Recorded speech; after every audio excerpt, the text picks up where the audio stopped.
जी जनाब अमीर हैदर आजम खान होती साहब।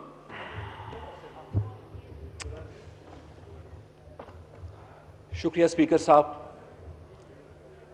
सबसे पहले तो मैं आज जिस तरीके से खुर्शीद शाह साहब ने डिबेट का आगाज़ किया और उसके बाद मोहतरम ख्वाजा आसिफ साहब ने बात की, बाकी मौजूद मेंबरान ने बात की और फिर बिलखुसूस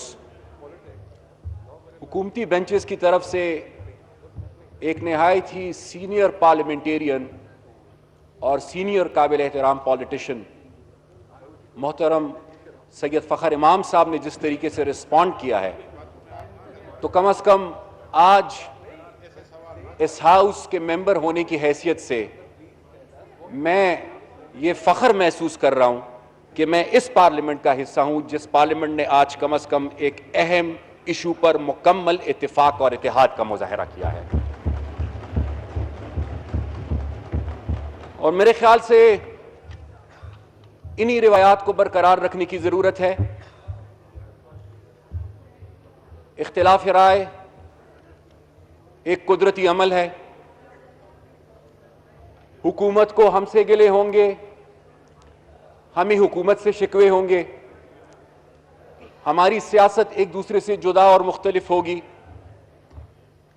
एतराज़ात इनके भी होंगे हमारे भी होंगे, लेकिन कुछ मामलात सियासत से बालातर हैं और जहां पर मुल्क की सलामती का मसला उठता है, ज़ाहिरी बात है वहां फिर सियासत की कोई गुंजाइश नहीं रह जाती। जहां पर मुल्क की सलामती का मसला उठता है तो वहां पर फिर क्या पीटीआई, क्या पीएमएलएन, क्या पीपल्स पार्टी, क्या जेयूआई, क्या एएनपी, वहां पर फिर मेरे ख्याल से पार्टीज पीछे चली जाती हैं और सबसे पहले मुल्क आता है, सबसे पहले पाकिस्तान आता है। और आज मेरे ख्याल से हमें पार्टीज की नुमाइंदगी नहीं करनी चाहिए, आज हमें अपने मुल्क की, पाकिस्तान की नुमाइंदगी करनी होगी इस हाउस में। मैं जो मसला ज़हर बहस है उसको जरा बारीकी से देखना होगा स्पीकर साहब। असल इशू यह है कि कश्मीर के अंदर रोज़े अव्वल से हिंदुस्तान की यह कोशिश है कि वो ताकत के इस्तेमाल के जरिए कश्मीरियों की आवाज को दबाए, वो जुल्म और जबर के जरिए उस तहरीक को खत्म करने की कोशिश कर रहा है। और जाहिरी बात है कि जब आप जुल्म करते हैं और जुल्म की इंतहा होती है तो उसका फिर एक रद्द अमल भी सामने आता है। आज वो इल्जाम पाकिस्तान पे लगा रहे हैं, लेकिन मैं ये पूछना चाहूंगा कि वहां पर जो पैलेट गन्स इस्तेमाल की जा रही हैं, क्या वो पाकिस्तान इस्तेमाल कर रहे हैं? वहां पर जो औरतों की बेइज्जतियां हो रही है, क्या वो पाकिस्तान कर रहे हैं?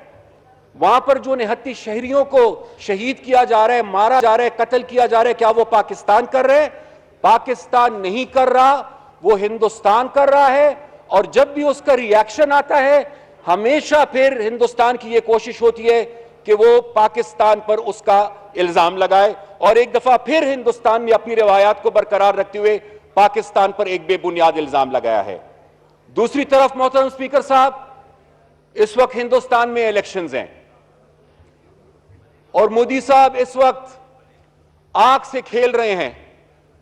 मोदी साहब इस वक्त अपनी सियासत बचाने के लिए उन्होंने इस खित्ते की अमन को दांव पर लगा दिया है। यह बात वाज़ेह होनी चाहिए कि हिंदुस्तान के अंदर से भी मोदी की इन पॉलिसीज के खिलाफ आवाजें उठनी शुरू हो गई हैं। हिंदुस्तान के अंदर से भी लोग एतराजात उठा रहे हैं उनकी इन पॉलिसीज पर। यहां पर बात की गई जॉइंट सेशन की, मेरे मोहतरम कलीग्स ने बात की, मेरे ऑनरेबल कलीग्स ने बात की, मेरे सीनियर्स ने बात की। मैं अपनी तरफ से टोटली इसको सपोर्ट करता हूं कि फिल फॉर जॉइंट सेशन बुलाया जाए, ना कि जॉइंट सेशन बुलाया जाए। मेरी तो तजवीज ये होगी कि इससे पहले भी ये रिवायात हैं, हम अपने आर्म्ड फोर्सेस के कमांडर्स को दावत देकर बुलाएं। सिर्फ पार्लियामेंट ना बैठे, कौम के नुमाइंदा ना बैठे, कौम की फौज भी बैठे, इसी पार्लियामेंट में वो बैठे, हालात पे वो हमें ब्रीफ करे, हमें सूरत हाल से आगाह करे, हमें बताए, और उसके बाद एक मुश्तरका अमल तैयार करके हम सब उसको एक कलेक्टिव ओनरशिप दें। और मैं फिर इस बात को अपनी दोहराऊंगा स्पीकर साहब आखिर में ये गुजारिश करते हुए कि ऐसे मौके और भी आएंगे। मेरी सिर्फ गुजारिश ही होगी, मैं गुजारिश ही सबसे कर सकता हूं कि जब भी ऐसे मौका आए तो हम सबको अलग अलग नहीं नजर आना चाहिए, हम सबको एक नजर आना चाहिए। शुक्रिया स्पीकर साहब।